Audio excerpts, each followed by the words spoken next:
Mali kɔnɔ Mali kɔ kan Amadu El Kwana kunnafoni gende kan Amadu El Kwana yɛrɛ k'a dɔn kunnafoni di sɛbɛnw sɛbɛnbɔra dengo ani fasiri kɛbaw olu ka cɛsiri ni wuli ka jɔ suko ani dugusɛjɛ cɛ u bɛ fɛn min kɛ e y'o dɔn Amadu El Kwana yɛrɛ kunnafoni dilaw ka baara ye mun ye dɛ ka kunnafoni ye n'a bɛ sigida ni baara in bɛ kɛ an maa saba bi jɛ sɔgɔmada in na Ahmed Jakite ale bɛ suwa kɔlɛ la n'a ye yamaruya di kɛ e ni ne fila kunnafoni an b'a dakolo walo Jɛka pub k'a ka feerefɛnw lakodɔn kɛra jɛgɛ kɔnɔ ko dɔle wulila nalen don dumuni d'a ma a bɛ taa yɛrɛ sɔrɔ barama kɔnɔ tuma min na a n'a dɔn a nakun ye min bala cogo bɛ di bi Amadu El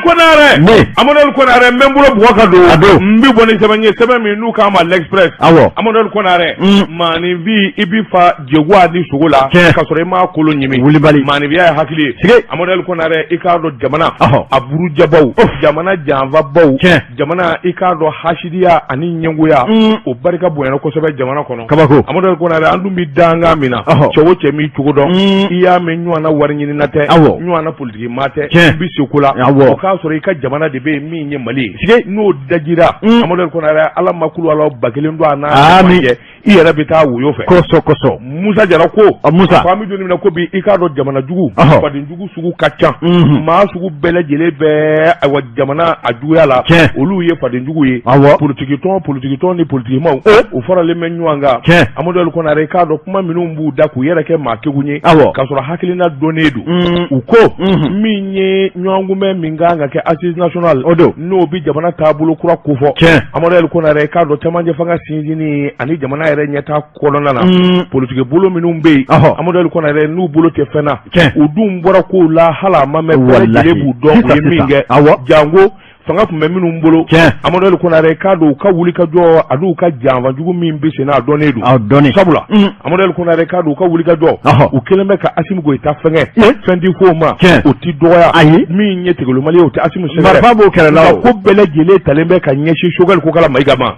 Amadu El Kwana yɛrɛ jamana bɛ yɔrɔ min bi cɛmancɛ fanga n'i ye gɔngɔli tɔrɔ Choguel kun i ya Assimi nunji bɛ bɔ o ye tɛgɛ de dasilen Assimi ɲɛ kan cɛ o cɛ gɔngɔli kɛ Choguel kun hali n'i ye Choguel suuru o y'i kɛlen ka Assimi jɔya sɛbɛnnikɛla ko o ka fɔ o ka dɔn Choguel i k'a dɔn fɛn o fɛn mana k'a la a mana kɛ maa o maa ye bi an ka tiɲɛ fɔ ɲɔgɔn ye i k'a dɔn jamana b'a bolo min na a bɛ Assimi ka baara la a tɛ se ka diɲɛ foyi fɔ ka diɲɛ foyi kɛ n'a ni Assimi bɛn k'a kɛ Amadu El Kwana yɛrɛ k'a fɔ k'i bɛ siran Assimi Goïta ɲɛ i bɛ t'i ɲɛ don Choguel ko kala Mayiga la i ye nkalon tigɛ a dɔn i b'a fɛ ka Assimi buruja Assimi den ma ka t'o da Choguel Amadu El Kwana yɛrɛ k'a dɔn Assimi Choguel nanini walima k'a fɔ i b'o janfa k'a kɔrɔsiɲɛ i kan bɛ Assimi Goïta ma i ka di Assimi Goïta yɛrɛ ma dɛ i kan bɛ jamana bɛɛ ka sababu kɛ cɛmancɛ fanga bɛ danga min na bi bɛɛ lajɛlen hakilina ye kelen ye cɛsiri ni wuli ka jɔ ani yɛlɛma baden ka don kosɛbɛ o bɛ kɛ sababu ye i k'a dɔn don nataw la jamana yɛrɛ ka ja nka politikimaa minnu bɛ yen n'u kɔrɔtɔlen don a dɔnnen don Amadu El Kwana yɛrɛ k'a dɔn jamana tiɲɛn'u bolo u ye jamana fa u ye jamana dafiri Amadu El Kwana yɛrɛ hali bi n'a ka bi u ɲɛ bɛ ko minnu bara ka kɛ n'o bara ka ɲɛ jamana ɲɛtaa bara ka sabati n'u da ma don a la ka dɔɔnin dun n'u da ma don a la i k'a dɔn dɔɔnin ka sigi u kɔrɔ Amadu El Kwana yɛrɛ u tɛ lafiya ani u nɔnɔ bɔli sɛbɛnnikɛla ko a ko gɛlɛya in kɔni bɛɛ lajɛlen u kan bɛ premier ministre de ma Choguel ko la Mayiga ni nin ko in banna Assimi mana ban cɛmancɛ fanga n'a bɛ taa ɲɛ Choguel ye maa ye a tɛna se ka mɔgɔw fara ɲɔgɔn kan ale tɛ se ka ayiwa jamanadenw kɛ kelen ye i k'a dɔn ale ka bɔ a la maa wɛrɛ ka kalonfi bɛ bɔ a la ka kalonfi karamɔgɔ de b'a tun kɔrɔ l'un des meilleurs premier ministres Mali ye mun sɔrɔ bi Choguel b'a la kana se ka c'est l'un des premiers ministres voilà le meilleur premier ministre i kana sɔrɔ kuma ɲɛ awɔ ko caman bɛ yen a ko gouvernement min ye wuli ka jɔ ye fɛn minnu bɛ yen ni kuma gɛlɛn minnu bɛ yen n'a kun tɛ ka bɔ maa da politikimaa bi siran i k'a dɔn Choguel b'a fɔ ten para jamanadenw mago bɛ fɛn min na a b'o fɔ para min ni min kɛra kununko a ye min ni min kɛ kununko t'anw ka sira ye baara min bara ka k'a fɛ min dira a ma bi ni o bara ka Mali nafa a banna an b'o de nɔfɛ o tuma an juwa let's go continuons Assimi Goïta i k'a dɔn a sigilen bɛ a tɛ kuma a bara ka bɛɛ lajɛ kelen ale ka ciden de ye Choguel kuma o kuma bɛ bɔ Choguel da o b'a sɔrɔ a sera Assimi kɔnɔ sɛbɛnnikɛla ko politikimaw ka janfa n'u ka wuli ka jɔ a dɔnnen don Choguel bɔ yen assise in kɔni banna ale de bɛ bɔ yen n'ale bɔra sa o kuma gouvernement ka yɛlɛma Choguel bɛ ka mɔgɔw fara ɲɔgɔn kan Choguel kɔni ye maa ye kelenama don sɛbɛnnikɛla ko nkalon de b'i da cɛ o cɛ dun ma Choguel ko kuma in dabila ni kiritigɛlaw y'i jɛ n'an m'i da kɛ abattoir ye k'a fɔ ma tu kana siga nin kun ye sɛbɛn ye dɔ bɛ Mali bila o nin kun ye sɛbɛn ye a ɲɛ min dalo ka bɔ l'Express kɔnɔ a ka bi bɔli la karamɔgɔ Daba Tunkara maa bi pa ko kunani ka maaya kɛ kunnafoni sɛbɛn le pays Burahima Gindo a kumana Burahima ko a bɛɛ n'a ta i ye kuma min bila sisan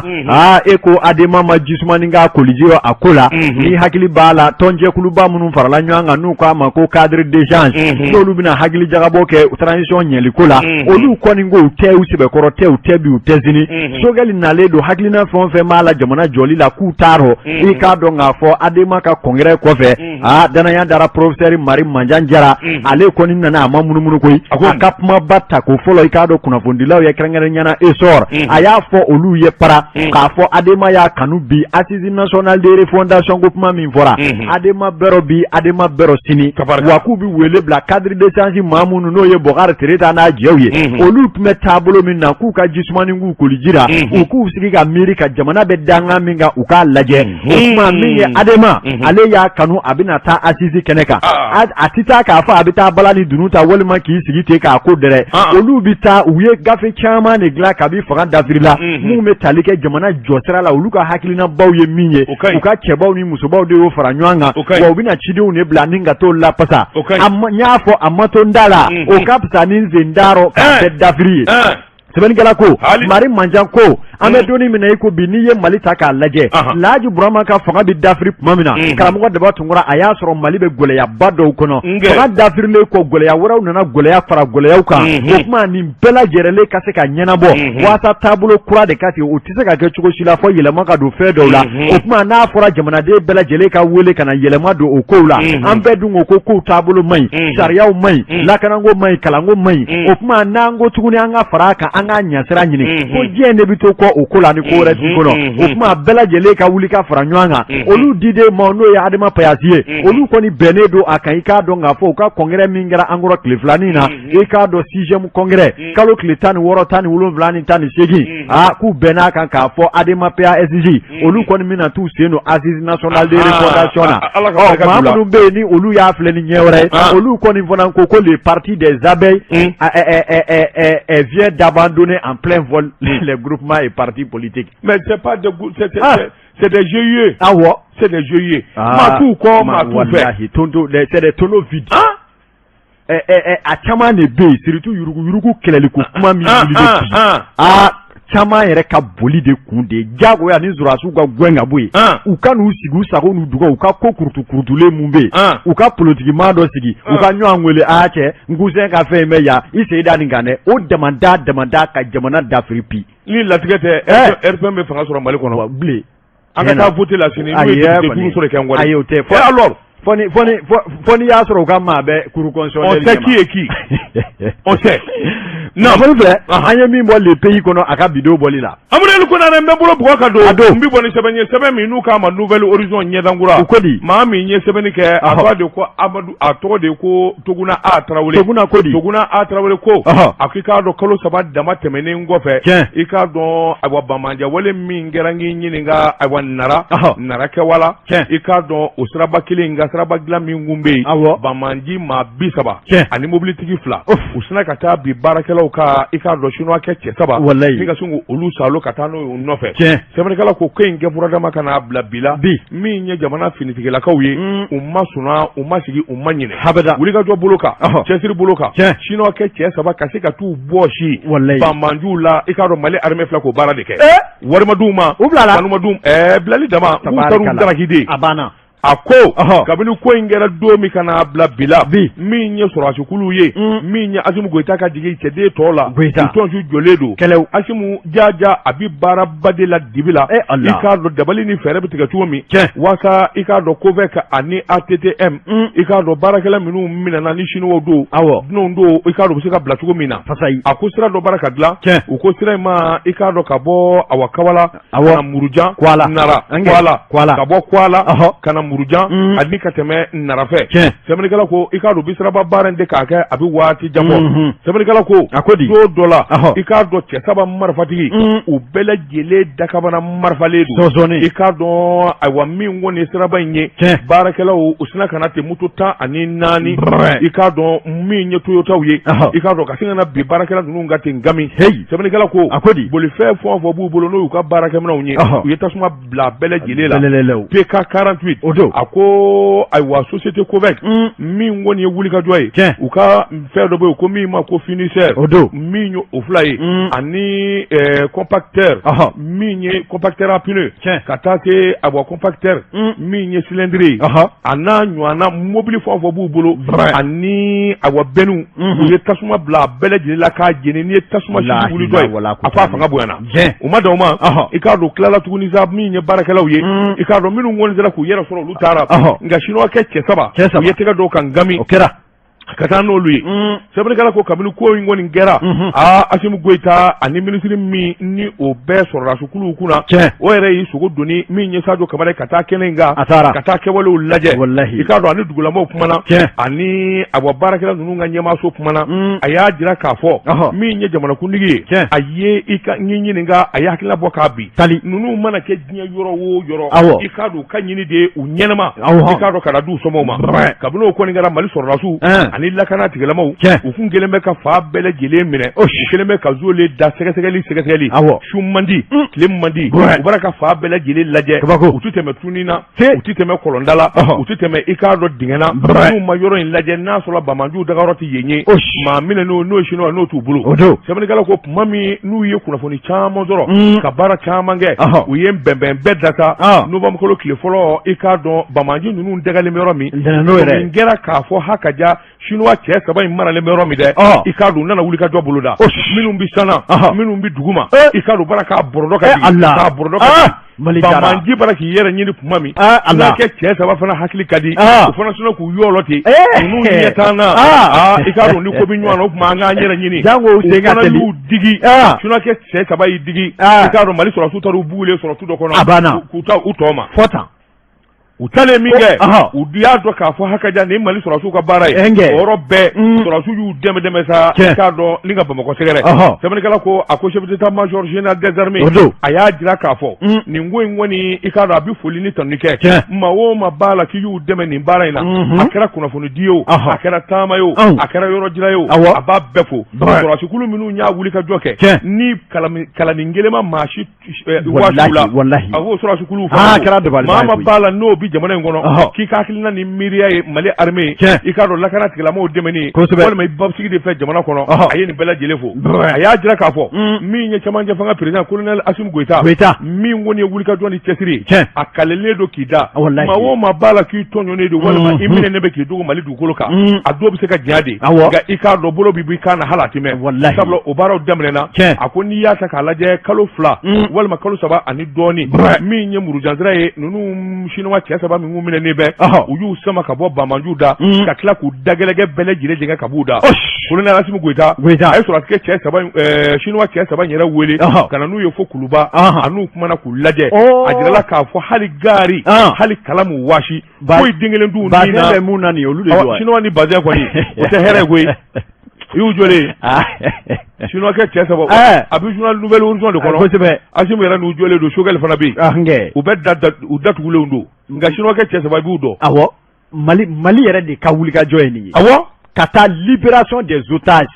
wari ma di foyi ma di foyi wa ko pankuru kura minnu nana olu de ka baara filɛ awɔ n k'olu bɛ wuli ala karamɔgɔ n'i yɛrɛ ma janjo dɔnkilinin dilan ka d'a ma nin na jɔn na nin kɛ wari tɛ dɔnkili da tɛgɛma gɛlɛn la dɛ ɲanga tɛ jelika mɛn Asimu tɛ jelika mɛn a tɛ wari di foyi t'a la e fana ka problème ye min ye e balamɛ Seydou la ni sɔrɔsiw ka wari don e ka ne ɲininka ne bɛ Asimu sɔrɔ cogo de f'i ye ayiwa a fɔ Asimu ye ayi ne tɛ taa ni ye Asimu min tigɛ de minɛ ka taa kapitɛni Bakari Goyita fɛ ne tɛ taa ye o de y'a fa ye i sɔrɔ cogo ɲɛdɔn ayi n bɛna taa i bolo d'a fa de bolo wari bɛ mɔɔw bolo mɔɔw kɔrɔtɛlen u ka kɛsu ko in ɲɛfɔ an ye joona sa anw yɛrɛ fɛ jɛgɛ fɔ wari min falen bɛ a bɛ ɲini ka miliyɔn 1 bɔ ɛnkɛ kɛsu min sigira kɛsu min sigilen don an b'a k'u ka kɛsu ko de kɔnɔ komi e ka teli Seydou ka mais kɔni Seydou a ka bon a senna a ka suma sisan ne bila ka taa ni mun ye sɛbɛn ye an ye min bɔ nouvelle horizon kɔnɔ ɲɛdankura karamɔgɔ de b'a tunkara ne bɛ n tɛgɛ don teliya la kunnafoni sɛbɛn le soir de Bamako i k'a dɔn k'a fɔ Mayimuna Dunbiya a kumana Mayimuna ko a bɛɛ n'a ta ni gɛlɛya dɔ bɛ jamana in kɔnɔ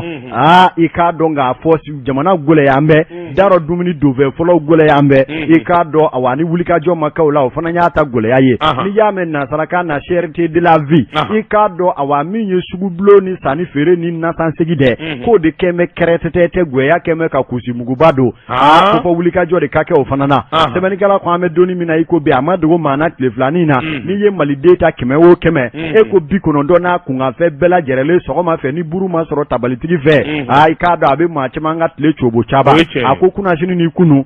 buruko nana gɛlɛya k'a kɛ i k'a dɔn kurabakɔrɔ ka gwango ye ɲɛ ti da ka i ma ta hali butigitigi ti duman f'i ye n'i ye min ye dɔ fɛ n'i ko a ma 50 o b'a f'i ye i b'a sɔrɔ 50 yɔrɔ min t'a ye i k'a dɔn burutigi bɛɛ lajɛlen ye buru kɛ 60 ye yɔrɔnin kelen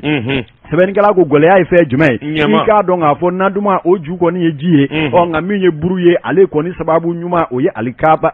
ye i k'a dɔn wa ko alikaba yɛrɛ de sɛbɛkɔrɔ gwɛyalen don sugubulon rɔ o de bɛ kɛ sababu ye farini mugu tigɛ ti da o ka nɔgɔya la o tuma maa minnu bɛ yen n'olu bɛ baara kɛ farini mugu la ni farini mugu taar'i jɔ waa caman i k'a dɔn buru ni dɔɔnin ma fara a kan i k'a dɔn ko forokoni ko o bɛ to a dogi sara la o de kɛ mɛ sababu ye i k'a dɔn buru gosilaw olu kɔni ye wulikajɔ ni dusumakasaya kɛ min ka ca i k'a dɔn boulangerie caman olu yɛrɛ datugumɛ sabula u dɛsɛlen don u ka maaw sarali la a ma sɔrɔla k'a fɔ buru 50 ko sɔrɔ tɛ bɔ dondaw olu tɛ sɔrɔ a la o de kɛra sababu ye ka na ni nin gɛlɛyaba ye nka baara o baara tabiya ni sariyaw b'a la cakɛda min bɛ yen ni o ye i k'a dɔn sanni feere ɲɛmɔgɔyasow ye olu ye wulikajɔw boloda k'a yira k'a fɔ bɛnkan min b'u ni sanni feere tigilamaw ni ɲɔgɔn cɛ i k'a dɔn ani burugosilaw ko o tɛ nin ye i k'a dɔn e ni ne bɛ jɛ la an bɛ sigi de ka kow danci ɲɔgɔn fɛ e daba kelen ka wuli sɔgɔma joona fɛ k'a fɔ ko nin fɛn in kɛra nin ye ka jamanaden bɛɛ labila aliperetu la k'o ye fɛn ye min ni jɛn ti kɛ ni a ye o yɔrɔnin bɛɛ lajɛlen cidenw bilara maa o maa bɛ yen k'i bɛ ka dɔɔnin fara i la buru sɔgɔ kan k'a biyɛla boulangerie da sɔrɔ a karaw ni k'a tile fila i k'a dɔn minisiri jufa kɔnɔ sɛbɛnnikɛla ko wula bɛ se tuma min na i k'a dɔn chambre d'industrie et du commerce sesimu maa ɲɛma i ka cɛ n'o ye Bacili ye ale n'a ka cɛdenw ye wulikajɔba kɛ ka sigi k'a fɔ bolodani burugosilaw ka ɲɛmaw ye o de kama bɛnkan dɔw sɔrɔ la fɔlɔ bi sɔgɔmada in na kabi surɔ an y'a ye jɔ takuru da donnen don boulangerie kɔnɔ buru dɔɔnin sɔrɔla sɔgɔmada in na k'u b'o rɔ jɛ i k'a dɔn yanni tarata don cɛ buru ka to 50 la nɔnɔ bɛnkan dɔw na sabati yanni bi kun y'an jɛ kunnafoni filɛ an ye min bɔ i k'a dɔn le soir de Bamako kɔnɔ a ka bidon bɔli Emmanuel Konaré dibila lakari ye tandɛgɛma ye a bɛrɛta gɛrɛgɛ ɲini kojugu i laban bɛ taa bi dɔ gɛrɛgɛ da o bɛ kɛ n bɛ bɔ ni sɛbɛn ye sɛbɛn min n'u k'a ma l'éducateur de renouveau sɛbɛnkura in y'a bɔli ko siɲɛ 3,000 420 ani 4 o don maa min ye fasiri kɛ a tɔgɔ de ko Dubiya Yakuba Dubiya ko a k'i k'a dɔn ŋanamu janfa suɲɔni bingani nin bɛ diɲɛ yɔrɔ bɛɛ lajɛlen la jagokɛlaw ta ka jugu a bɛɛ ye Emmanuel Konaré i k'a dɔn karisa nana ni jagofɛn ye jagofɛn in ka di jagofɛn in ka ɲi i k'a dɔn a sanga b'a la a bɛra k'a feere a bɛra ka kɛ kosɛbɛ nankɛnkaro tigi ka dɛ e ma min miiri a ko i k'a dɔn o de kɛra Tezara ye Tezara n'a fɔra a jubaju ye Solomani Fofana ye Banabakaw ka Solomani Dakuru Solo de ye Tezara jateminɛ k'a miiri ka taa doni te tɔw bi sa yɔrɔ min a te ti bɔ yen dɛ min ye siniwa cɛkɔrɔbaw bi te yɛrɛ min n'u b'a dɔn n'a bi maa furakɛ n'a bi maa kɛnɛ n'a bi jo i k'a dɔn Solo taara o jate de minɛ a ye min kɛ nin ko in ɲɛɲini a bi san caman bɔ te min bɛ se ka jamana o de ma wari sɔrɔ a la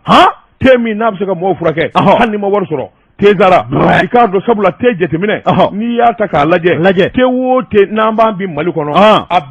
a bɛɛ dilancogo ye kelen ye a bɛɛ bɛ bɔ yɔrɔ kelen nka te bɛ ja ka tɛmɛ te kan cogo di n bɛ nin yɔrɔnin de kɔ te bin de don a bɛ tigɛ de a bɛ dilan Sini jamana na n'u y'a tigɛ u b'a jeni te dilancogo filɛ ka jeni te bɛ jeni de n'a kɛnɛ bulu tigɛ n'u y'a kɛnɛ bulu tigɛ u bɛ taa ji bingani nin bɛ diɲɛ yɔrɔ bɛɛ lajɛlen la jagokɛlaw ta ka jugu a bɛɛ ye Emmanuel Konaré i k'a dɔn karisa nana ni jagofɛn ye jagofɛn in ka di jagofɛn in ka ɲi i k'a dɔn a sanga b'a la a bɛra k'a feere a bɛra ka kɛ kosɛbɛ nankɛnkaro tigi ka dɛ e ma min miiri a ko i k'a dɔn o de kɛra Tezara ye Tezara n'a fɔra a jubaju ye Solomani Fofana ye banabakaw ka Solomani dakuru solo de tezara jateminɛ ka miiri ka taa doni te tɔw bi sa yɔrɔ min a te ti boyi dɛ min ɲɛsini wa cɛkɔrɔbaw bi te yɛrɛ min n'a bi maa furakɛ n'a bi maa kɛnɛ n'a bi jo i k'a dɔn solo taar'o jate de minɛ a ye min kɛ nin ko in ɲɛɲini a bi san caman bɔ te min bɛ se ka jamana o de ma wari sɔrɔ a la te min n'a bɛ se ka mɔgɔw furakɛ hali ni ma wari sɔrɔ tezara i k'a dɔn sabula te jateminɛ n'i y'a ta k'a lajɛ te o te n'an b'an bi Mali kɔnɔ a bɛɛ dilancogo ye kelen ye a bɛɛ bɛ bɔ yɔrɔ kelen nka te bɛ ja ka tɛmɛ te kan cogo di n bɛ nin yɔrɔnin de kɔ te bin de don a bi tigɛ de a bi dilan Sini jamana na n'u y'a tigɛ u b'a jeni te dilancogo filɛ ka jeni te bɛ jeni de n'a kɛnɛ bulu tigɛ n'u y'a kɛnɛ bulu tigɛ u bɛ taa jeni an y'a da don n'a ye o an b'a kan Amadou Konare tezara a jateminɛ n'u na Kiliwa cɛkɔrɔba minnu bɛ san 80 san 70 olu bi te min o de ye tezara ye o de la Kiliwa jamana la i bi maa san 180 ye hali bi a b'a sen fila merci bon Solomani Fofana y'a jateminɛ ka taa Siniwaw cɛkɔrɔbaw nɛgɛ u ka te in gundo fɔ a ye a y'a duni ka na suru jamana kɔnɔ a nafura dama i b'a fɔ te wɛrɛ tɛ Mali kɔnɔ bilen tezara kɔ sabula qualité min b'a la ani a dilannen bɛ dilan cogo min na i k'a dɔn nin den min marché koyi Amadou Konare i k'a dɔn haraba i k'a dɔn kamalen dɔ filɛ nin ye Isa Uldu Nagu o fana sina ka wuli ka jɔ boloda a m'a ɲini yɔrɔ jan koyi ka sin ka taa te dɔ dilan ten i k'a dɔn k'a foroko kɛ jɛma ye a sebo ko tezara parce que Zara bɛ marché a t'a ɲɛ dɔn Zara yɛrɛ bɛ jeni yɔrɔ min na u tɛ kelen ye e t'o jeni cogo dɔn i ma na ni fɛn o fɛn ye a mangoya bi bɛn a mɔɔw nana fɔ i k'a dɔn te wɛrɛ bɛ sɛbɛnni dɔ bɛ te dɔ kan ko Zara foroko jɛman don nin y'a jumɛn ye i k'a dɔn wulikajɔ bolo ka jateminɛ bolo kan mɔɔw kana fili Solomani Fofana ko nin tɛ ko ye a bɛna taa wari ɲini ye tiɲɛ ye i k'a dɔn hakili sigi wari ɲini na nganamu maa wɛrɛ ka jago fɛ ka taa o jago fɛ te bolo fo ka taa tɔgɔ de sɛbɛn a kan ka mɔɔw fili o ti ɲɛ o yɔrɔ bɛɛ saratigiw nana wele i k'a dɔn ka taa kangari da kamalen ye e bɛ nin kɛ ka da dalo jumɛn kan Amadou Konare o yɔrɔnin bɛɛ lajɛlen la jiginna ka t'o la min ye tribunal ye commerce olu y'a sɛbɛkɔrɔ ɲangi nin ye binkani de ye n'i y'a mɛn tubabukan na concurrence déloyale nin y'o de ye jakusa f'i ka Solomani jɔyɔrɔ ta i k'o jɔyɔrɔ ta o tuma k'a daminɛ bi fo ka taa fɔ min kɛra Zara k'o sɛbɛn i ka foroko kan n'i minɛ n'o na i k'a dɔn i ka fila ni tila wa i ye min kɛ 1,10 i b'o de sara très bien fo 1,10 i ɲangina fɔta o tuma k'a da diɲɛ bɛɛ lajɛlen tulo kan tezara fila tɛ kelen don Solomani Fofana bɛna ni tezara min ye i k'a dɔn a page ye i k'a dɔn nɛrɛma don ka Zara finma sɛbɛn a kan n'i m'o ye te o te k'a o ti Zara ye tribunal kɔni ye kamalen sɛbɛkɔrɔ ɲangi k'a ɲangi fo ka taa dan na Isa Uldu Nagu i k'a dɔn ale de ye nin ŋanamu ni binkani kɛ sɛbɛnnikɛla ko i k'a dɔn Soleil Sarr i k'a dɔn olu de jɔlen bɛ ayiwa tezara kɔkɔrɔ i k'a dɔn min kɔni ye sariyatigiw ye u tilala ɲɔgɔn na k'a fɔ tezara maa kelen Solomani Fofana banabakaw ka solo dakuru ale kelen de ta ye tezara ye plainte datugura wa anw consommateurs fana de tun bɛ taa plainte don aw de bɛ plainte kɛ cɛ ka kan te kunda anw bɛ giri tezara kan a nana te en trompement ni te kunda dɔ an fana m'o plainte don il faut porter plainte ni mun ye sɛbɛn ye an ye min bɔ éducateur de renouveau kɔnɔ a ka bi bɔli la karamɔgɔ dɔ cɛ ka pub k'a ka feerefɛnw lakodɔn nɛgɛ kanɲɛ 12 sera Bamako k'a fɔ jiginɛw ka bonyamasegin bɛ aw ye Amadou Konare tezara yɛrɛ premier mɔna a bɛ bɛn an b'o min cɛ ka pub k'a ka feerefɛnw lakodɔn karamɔgɔ Daba Tunkara an taara an nana a ti dantigɛli kun bɔ siga t'o la bala cogo bɛ di ko kura Amadou Konare n bɛ bolo bugɔ ka don n bɛ bɔ ni sɛbɛn ye sɛbɛn min n'u k'a ma le Wagadu Amadou Konare k'a dɔn Cheikh B Cissé nin y'a ka sɛbɛn ye Cheikh Kodi Amadou Konare k'a dɔn yɛlɛma o de bɛ kɛ sababu ɲuman ye jamana ma a ko ayiwa conseil malien des chargeurs o don président Goura Burama Munkoro i k'a dɔn ale de kɔni siga t'a la min ye Babalayi Dawu i k'a dɔn a bi bila a nɔ na i k'a dɔn Ala de y'o latigɛ Sibirido otorokolo tile 30 san 2021 min ye jamana chargeur ye n'o fɔra a fɔ sɔrɔ bosobaw importateur exportateur transitaire i ka dɔn olu de bɛ fara ɲɔgɔn kan ayiwa ɲɔgɔn ye kɔnɔ ɲɔgɔn ye min fɛ ni biro yɛlɛma bɛ kɛ olu de bɛ sugandili kɛ o bɛ kɛ sɛbɛnnikɛla ko i ka dɔn a wulikajɔ bolo kan ani jateminɛ bolo kan jɛkulu caman de farala ɲɔgɔn kan sɔrɔ bosobaw de farala ɲɔgɔn kan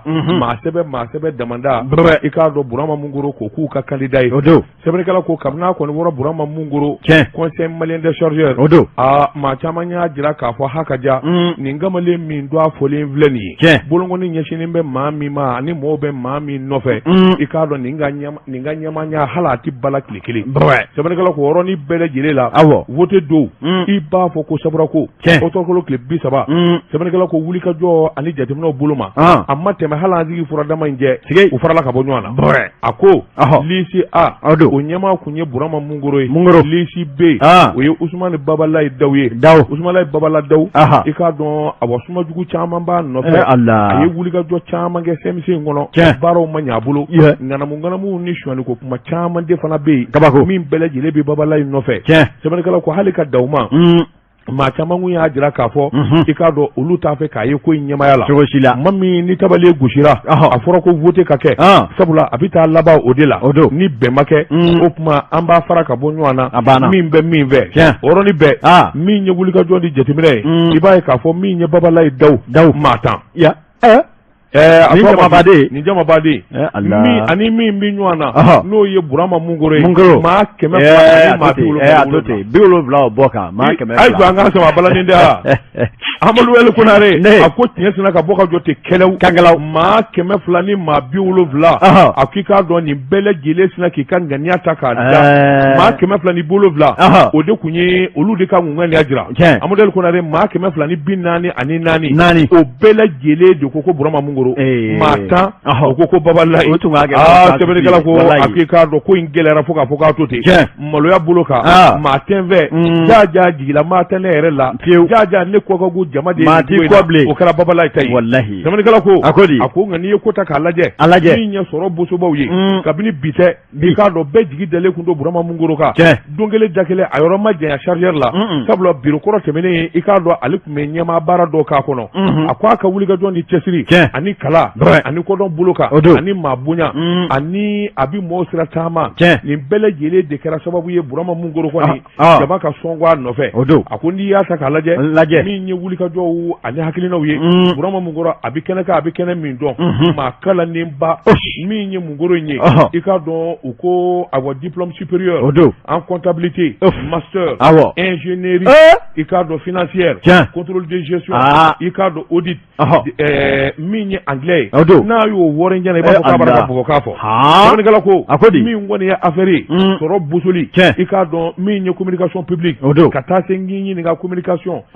team international Montréal Canada a ye nin bɛɛ lajɛlen de durusi ka nin bɛɛ lajɛlen walata kalan min b'a la kɔni i k'a dɔn se ka fɔ ka s'a dan na jamana dun bɛ don min na ko bi a mago bɛ nin maa ninnu na minnu galannen don ni n'u bi kodɔn minnu galannen don n'u donnen don diɲɛ ɲɛfɛ sabula sɔrɔ bosobaw ani ayiwa jagokɛbaw i k'a dɔn u mago bɛ maa na maa min bɛ kodɔn a ko n'i y'a ta k'a lajɛ wa wulikajɔ yɛrɛ ni jateminɛw na a ye ko caman de kɛ i n'a fɔ min ye ayiwa maritini siraw n'o ye ayiwa batonbaw olu bɛna sira minnu fɛ ani minɛnbaw bɛna sira minnu fɛ u k'o ɲɛdɔnni n'i y'a banamini n'a y'i sigi a ka biro kɔnɔ bato min bɛ Singapour n'o kan ka taa Genève a bɛ sin k'o f'i ye ten sɛbɛnnikɛla ko a ko Burama Mungoro a k'i k'a dɔn san 30 ani kɔ a bɛ nin baara ninnu na k'a ɲɛnabɔ a bɛ nin ko ninnu na k'a ɲɛnabɔ sabula CMC i k'a dɔn a bɛ baara kɛ o tɛmɛnen kɔfɛ hali ayiwa i k'a dɔn cɛkɛda fɛn o fɛn bɛɛ n'o bɛ sɔrɔ boso i n'a fɔ patrona o n'a ɲɔgɔnna a bolo bɛ nin bɛɛ lajɛlen la sɛbɛnnikɛla ko farafinna jɛlɛjɛkulu minnu bɛ n'o bɛ sɔrɔ bosobaw ko fɔ a b'o fana na min ye jisenali jamanaw ye minnu jɛlen don sɔrɔ bosoli la ani minɛnw dalen ani minɛnw ɲɛni i n'a fɔ OPI o n'a ɲɔgɔnnaw ani patronat bɛ nin bɛɛ lajɛlen de kɔnɔ sɛbɛnnikɛla ko jɔnni bɛ se ka kɛ conseil chargeur président ye n'ale tɛ a ko an bɛ don na ko bi min ye wulikajɔ ni jateminɛw ye denmisɛnnin damada minnu bɛ yen ani sɔrɔ bosoba ŋanaŋanaba minnu bɛ yen olu bɛɛ lajɛlen ka bonya dalen bɛ Burama Mungɔrɔ kan a banna nin kun ye sɛbɛn ye an ye min bɔ le Wagadu kɔnɔ a ka bi bɔli la karamɔgɔ Daba Tunkara bamananw b'a fɔ ko n'i kelen ye forobafɛn dun i kelen m'o foroba kuma jaabi kunnafoni sɛbɛn l'indépendant Dawuda Sangare a kumana min ye Sangare ko i k'a dɔn mɛlɛku ma ja badeni da i k'a dɔn k'a fɔ hali min tɛ tuta ye a b'o ta a ko an ka taa Yelekebugu a bɛ Kati ale mara kɔnɔna la min ye Kolokani sira kan sɛbɛnnikɛla ko an bɛ donni min na i ko bi ni jamana yɛrɛ de ma wuli ka jɔ kɛ ko dusukasi de bɛ ɲini ka Yelekebugu ka den fa k'a sababu kɛ u yɛrɛ ye danaya da maa min kan ka k'u ka mɛrɛ n'o cogoya ko Isa Tarawele u yɛrɛ baden k'a kɛmɛ k'a bile ka da komini kɔnɔdenw tigɛ a bɛɛ n'a ta ni wuli ka jɔ ma kɛ k'a gwɛyaan mɛn sɛbɛnnikɛla ko i k'a dɔn dugumaw yɛrɛ de fara an bɛ ɲɔgɔn kan sa ka se ka wele bila i k'a dɔn Mali yɛrɛ kiri minisiri n'o ye Mamadu Kasoge ko a k'a kɛ Ala n'a kira ni jaati yɛrɛ kama k'a kɛ Yelekebugu yɛrɛ dugudenw yɛrɛ mahinɛ kama ka pôle économique maaw lawuli u ka se ka taa sɛgɛsɛgɛli kɛ Yelekebugu mairie la k'a dɔn i k'a dɔn nafolo burujali yɛrɛ sago kɛ min ka d'an ye an b'a kɛ mairie ye kelen ta ye min ka di ni kɛrɛfɛmaaw ye ani n ka denbaya an b'a kɛ ten i k'a dɔn k'o de ɲɔ ɲalen don Yelekebugu bi dɛ Yelekebugu bɛ min a tɛ nin ye Kati n'i tɛmɛna Kati fɛ goudron kelen min ka tɛmɛ Darali la Ɲɔsɔnbugu sira kan i bɛ Yelekebugu de cɛ ci à 15 km 20 km yen t'aw ka fanfɛla in ye o y'anw ka fanfɛla ye kɛ a jo b'a la o an dun y'a ta an baden de don an yɛrɛ ka maa don a kun t'a la k'a bɛ Seydou fana ta k'o kɛ député an b'ale kɛ député ye a jo b'a la u b'a fɔ a ye o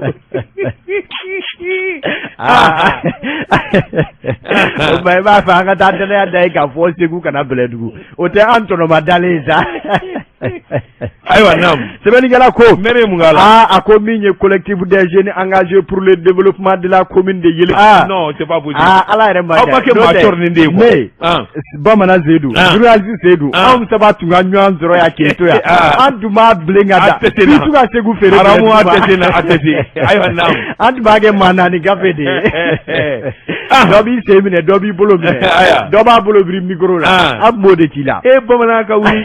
Ala ka hinɛ na k'olu ka misiri n ko misiri ko kumakan ye da misiri b'an fɛ sisan misiri caman de bɛ sisan ayiwa bisimila sɛbɛnnikɛla ko karamɔgɔ Daba Tunkara nin funɛkɛninw ninnu de y'a ye sa olu minnu bɛ yaala Bamakɔ ni Mali fan dɔw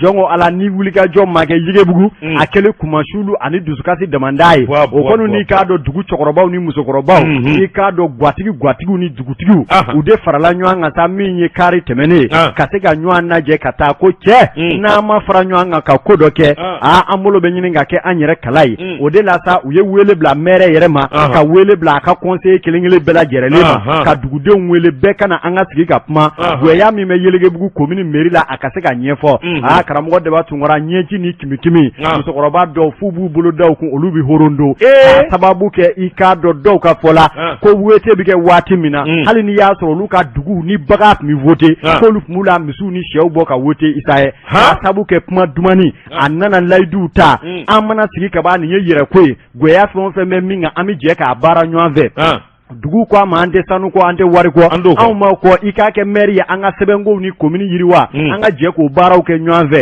o qualification bɛɛ lajɛlen kɛra dugu bɛɛ lajɛlen ye hiri kɛ Isa Tara nka sɛbɛnnikɛla ko i k'a dɔn ja i mana min ka sumu furakɛ o de b'i ka tigɛdantigɛsi bɛɛ lajɛlen ɲimi ka ban i k'a dɔn bi bi in na Yelekebugu kɔnɔ Isa ko baara kunfɔlɔ min bɛ yen n'a kɔni kɛlen don k'o ɲɔɲa ni commune kɔnɔden fɛn o fɛn ko cincɔn a bɛ sin ka t'e wele gendarmerie la ten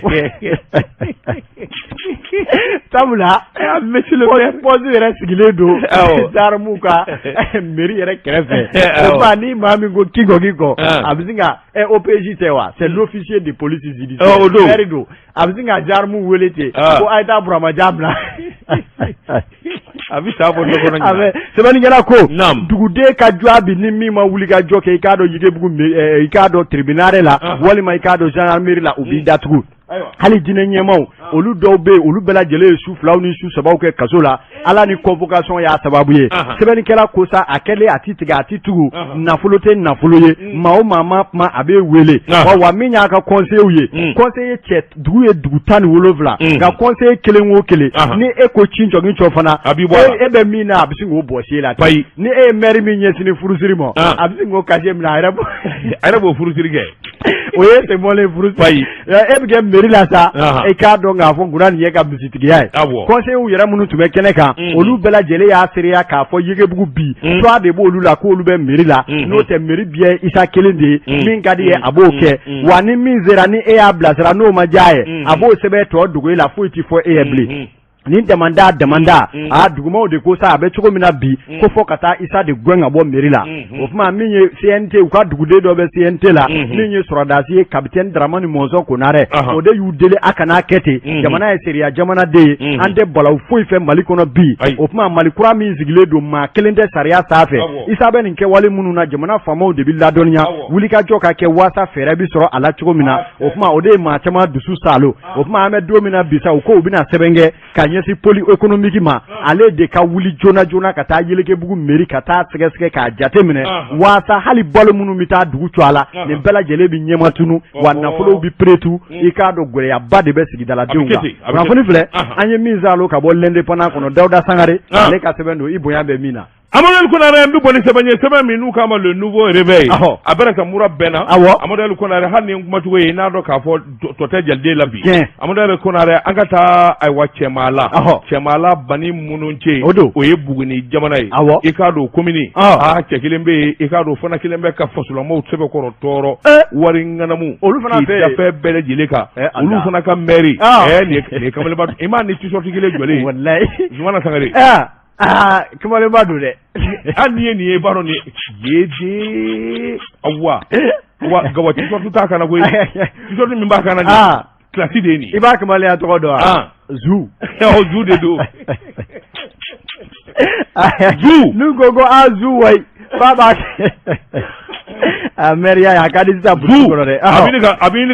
ɲini ka Bugunikaw fa Buguni maire a k'i k'a dɔn min ye Cɛmana Bani Monje n'o fɔra ka b'a fɔ ko Buguni sɛbɛnnikɛla ko maire min bɛ yen n'o ye Zumana Sangare u k'a ma Zu mugu tɛ maa na koyi a mugu t'a kɔ kuma na sabula min ka di Zumana ni ye a b'o de kɛ dugu fɛn bɛɛ lajɛlen y'a kelen da ye service da minnu bɛ yen i k'a dɔn hali minnu kan ka baara wɛrɛw kɛ i n'a fɔ ayiwa jago walima fournisseur a kelen b'a bɛɛ kɛ Zu ye maire ye Zu ye dɔgɔtɔrɔ ye i k'a dɔn dɔgɔtɔrɔ fana dɔ koyi a k'i k'a dɔn dɔgɔtɔrɔya bolo kan maire u t'a bɔ ale kɔni kun y'a ɲini sa k'a fɔ CSCOM min bɛ yen o dɔgɔtɔrɔ ɲɛmaa walima a ɲɛmaso ka d'a ma o bangɛrɛw la min kɛ Zumana y'i da bɛɛ kan pikiri tigɛ maa yɛrɛ la bilen sɛbɛnnikɛla ko a bɛɛ sa dɔgɔtɔrɔso ye ale m'a jɔ Anix de kɛra sababu ye ANICT o de kɛra sababu ye 1,100,000 ani 1,20,000 ka dɔgɔtɔrɔso in jɔ n'o y'u ka centre de santé 35,5 i k'a dɔn o minɛn de donna na min ye wuli ka jɔ ni cɛsiri bolo kan nka ala ni diɲɛ fɛn bɛɛ lajɛlen nege bɛ Zu la monsieur le maire fɛn bɛɛ lajɛlen ka to a kelen bolo dɔgɔtɔrɔ don a y'a ɲini cogo bɛɛ lajɛlen o fana ka kalifa ma u ko cɛw na caya e maire ye i ye dɔgɔtɔrɔ ye i k'a dɔn dɔgɔtɔrɔso fana ayi o fana ɲɛmaa ka d'i ma o ti kɛ a ko o tuma a n'o ti kɛ an bɛna ye a y'i da dɔgɔtɔrɔso kan ka sin k'a datugu ka tile bila a kun ten sɛbɛnnikɛla ko a ko di gɛlɛya damanda don o don Zu ye nin kɛ monsieur le maire ye nin kɛ monsieur le maire nin ye nin kɛ a ko n'i y'a ta k'a lajɛ a bɛ se min na patron de don patronba a ko entreprise dɔ bɛ yen ko min ma ko Sud Construction ESD i k'a dɔn o fana y'a ca ye o de bɛ baaraw kɛ o de bɛ marchew kɛ ale ye fournisseur ye i k'a dɔn dangaroba kɔni a dalen bɛ fɛn bɛɛ lajɛlen kan n'a tigɛra k'a tɛ tugu a bɛ se k'a ka t-shirt kelen don a bɛ kɛrɛmɛru kan a bɛna minnu salo Zu monsieur le maire u yɛrɛ m'a ta wa olu de y'a ta o Sebenigala ko zu kɔni i ka ba gɛlɛra wuli ka jɔ bolo kan duguladenw nana kule k'a bɔsa u b'u ko yɔrɔ jumɛn u b'u t'u ja yɔrɔ jumɛn fɛn bɛɛ lajɛlen bɛ zu kelen bolo zu de ye maire ye zu de ye chef ye zu de ye waritigi ye Sebenigala ko k'a gɛlɛra fo k'a fɔ k'a to ten duguladenw kɔni kule k'a bɔsa Sebenikɛlaw la n'an ma wuli ka jɔ kɛ ka Bamakɔ faamaw ladɔnniya anw ka nin maire fɛn bɛɛ lajɛlen se b'a ye ale de bɛna ni minɛn bɛɛ ye hali dɔgɔtɔrɔso minɛnw a ye da fa bɛɛ lajɛlen da la k'ale de y'a fourni zu est le tout wa kamalen ba duna dogo ani journaliste fana a dun ye zu photo ɲɛnama a y'a photo ɲɛnama yɛrɛ de on dirait k'a bi nin y'a bɔtɔ ye boîte de kɔnɔ ma